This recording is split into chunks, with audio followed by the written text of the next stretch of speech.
When you think of Florida's natural springs, scenes like these usually come to mind. Welcome to Cypress Springs, you guys. This right here is any given Saturday and Sunday at Cypress Springs. Yeah, it gets crowded, but it's not that bad. It's actually a lot of fun. As you can tell, everybody seems to be getting along very, very well. You know, nobody's fussing and fighting. Everybody's just kind of hanging out and cooling off and enjoying what God's given us. Even Lindsay. But these beautiful blue springs are only half the story. Smaller seeps and springs have stories of their own. And among the most fascinating is Chattahoochee Spring. Actually, a series of seeps that flow into a steep head ravine and a towering bluff that overlooks the head of the Apalachicola River. The spring provides water for an array of unique plants and trees. Among them is the rare Florida toria tree. When first studied by the U.S. Geological Survey in 1924, it was flowing at a rate of around 13 gallons per minute.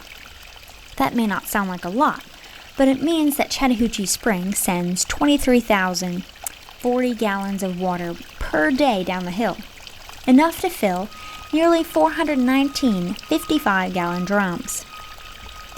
Native Americans used water from the spring for thousands of years. The stream flowing from it was a water source for the large mound complex and village that stood at today's River Landing Park nearly 2,000 years ago.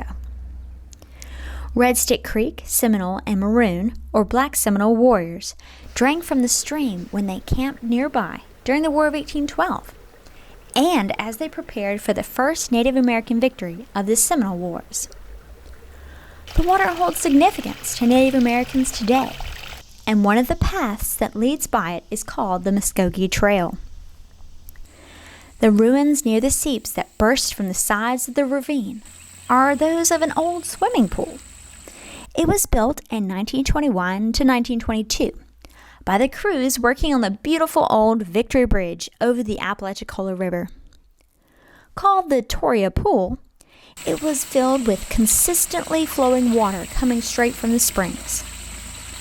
The pool later served as a community recreation spot. But time passes on, and nature eventually reclaimed the ravine.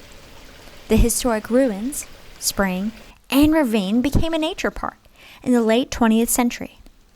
But that was before Hurricane Michael slammed into Chattahoochee in 2018.